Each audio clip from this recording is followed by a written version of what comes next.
Hey everyone, in this video, we'll learn how to compute the sum of a string number, a float, and an integer in Python.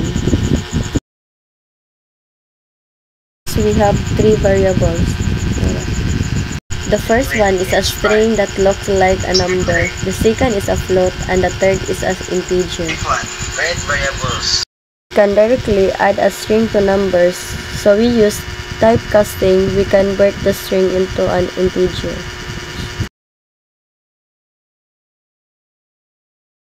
Finally, we print the result.